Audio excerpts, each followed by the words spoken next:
ledakan, sangat kencang sampai bahkan bergetar. Tapi selama perjalanan kita cross check lagi beritanya itu merupakan sebuah tembakan air defense dari Iran. Jadi Amerika Israel menyerang Tehran, dibalas air defense sama. Bisa digambarin nggak sih posisi seperti apa sih? Tadi kan bapaknya menggambarkan kayak sampai bergetar suaranya sih, bisa digambarkan nggak di sana kayak gimana gitu? Kalau bagi masyarakat Tehran mungkin sudah jadi hal yang biasa ya, karena masyarakat di Amerika dan Israel menyerang ibu kota Tehran itu secara bertubi-tubi. Kalau bagi kita yang baru pertama kali mendengar, memang kami shock, tidak melihat secara langsung, cuma hanya mendengar saja. Memang separah itu karena kita belum pernah merasakan sebelumnya. Tapi yang menarik adalah masyarakat Iran ketika terjadi perang, terjadi ada serangan-serangan ini, mereka tidak takut, mereka tidak bersembunyi di dalam rumah, di bunker atau segala macam. Mereka melakukan istilahnya dalam bahasa Arab atau bahasa Persia itu tajamu. Tajamu itu artinya berkumpul atau berkumpulan.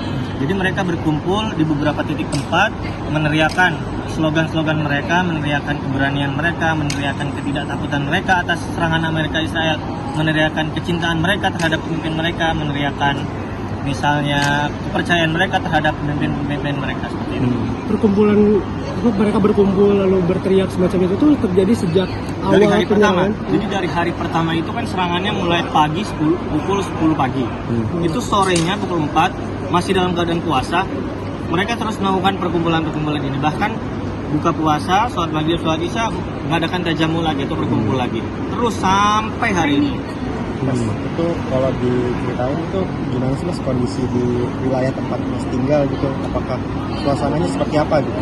Kalau di suasana tempat kami tinggal, seperti yang tadi sudah kita sampaikan, kami tinggal di kota Mashhad, kota yang berjarak sekitar 10-12 jam perjalanan darat dari kota Tehran, yang mana kota Mashhad ini salah satu kota wisata religius yang ada di Iran, tapi bukan merupakan sebuah kota yang menjadi target sasaran Amerika Israel.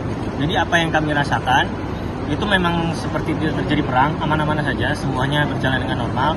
Yang membedakan adalah ketika hari kedua penyerangan, tepatnya pada tanggal 1 Maret dini hari, ketika Amerika dan Israel menewaskan pemimpin tertinggi Islam Iran, yaitu Ayatollah Ali Khamenei, pemerintah Iran memutuskan untuk menyatakan 7 hari libur nasional dan 40 hari berbuka untuk mengenang arwah dan syahid dari Ayatollah Ali. Nah itu bisa diceritain nggak selama 7 hari dan 40 hari berbuka ini tuh situasinya atau kondisinya itu seperti apa? Sebenarnya kondisinya karena memang libur nasional, bank-bank, sekolah semuanya pada tutup.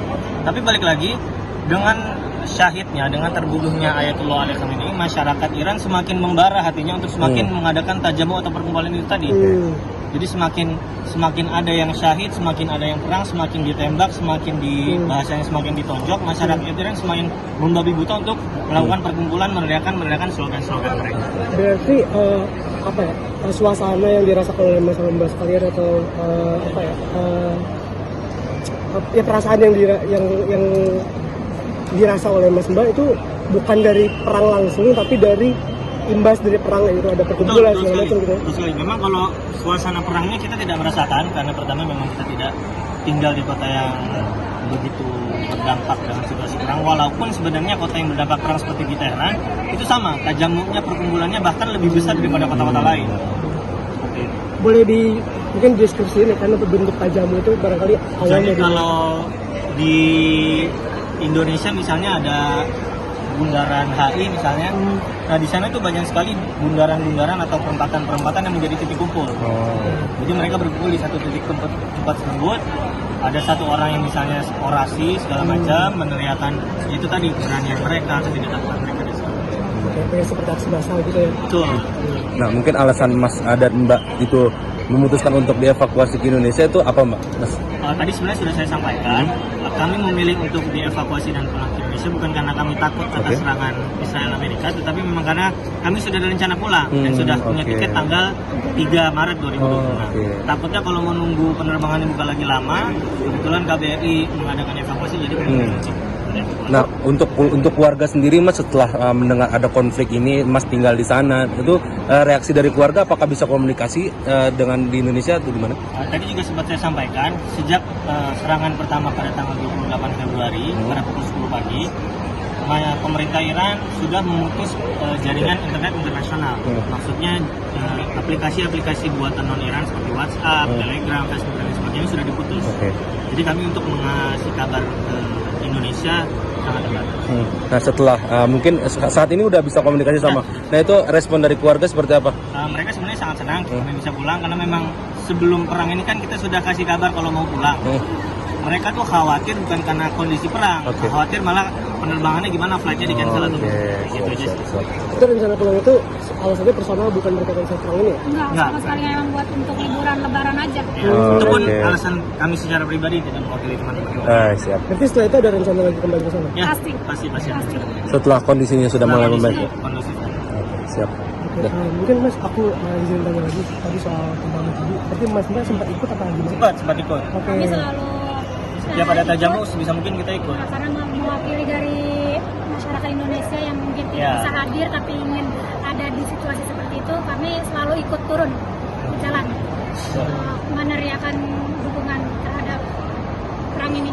Oke, mungkin boleh diceritain lebih deskriptif lagi tentang apa setelah Khamenei meninggal ya? Nah itu diinfokan meninggal, lalu kemudian tajamu ini semakin ramai, terus narasinya seperti apa sih yang Betul. Justru dengan syahidnya Ayatullah Ali Khamenei waktu itu diumumkannya syahid Ayatullah Khamenei pada pukul kalau tidak salah 5 subuh. Ya, itu 5 subuh pengumuman resminya pada pukul 5 subuh. Jadi masyarakat yang baru saja setelah sahur, setelah sholat subuh langsung berkumpul di titik-titik tersebut. Berduka, menangis, bersedih segala macam. Tapi di satu titik lagi-lagi semakin membara.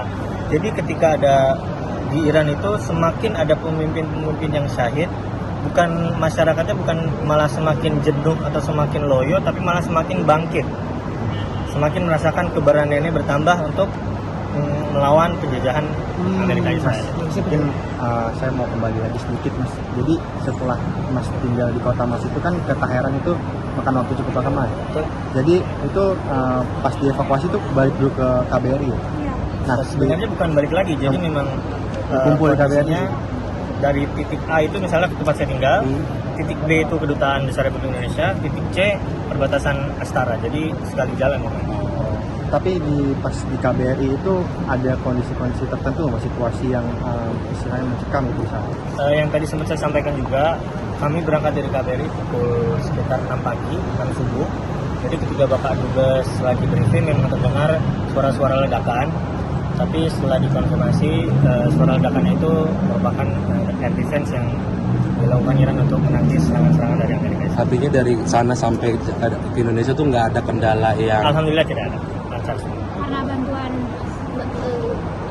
bagaimana sih dalam memimpin Iran, karena maksudnya kan seorang warganya sendiri bahkan WNI kita gitu kan sangat menghormati beliau gitu, bahkan yang jadi sendiri aja sampai masang fotonya gitu loh.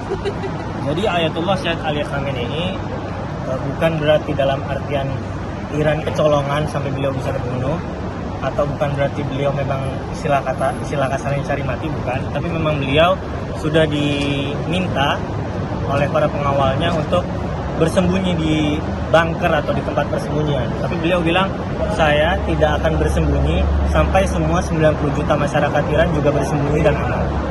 Jadi beliau merupakan salah satu sosok pemimpin yang memang sangat dikagumi oleh masyarakatnya, tidak mementingkan dirinya sendiri, tapi balik lagi yang tadi sempat saya sampaikan bahwa bukan hanya sebagai sosok seorang pemimpin, tapi juga merupakan sosok seorang ayah bagi masyarakat. Mas, sebelum ada serangan itu ada peringatan nggak sih Mas di Iran itu, misalkan ada peringatan mau ada serangan atau seperti apa gitu? Tidak ada sama sekali. Dan memang serangan ini bersifat dadakan, tapi bukan berarti pemerintah Iran tidak bersiap. Salah satu Menteri Luar Negeri Iran, Said Abbas Araqchi, setelah kondisi perang beberapa hari sempat diwawancara oleh reporter dari Amerika. Beliau ditanya ketika misalnya ada nanti agresi militer dari Amerika lewat jalur darat, apa yang akan Anda lakukan? Menteri Luar Negeri bilang, silakan saja, kami memang menunggu. Kalau kalian punya kekuatan penuh, maka kami punya kekuatan penuh untuk menghancurkan kalian. Dipilihnya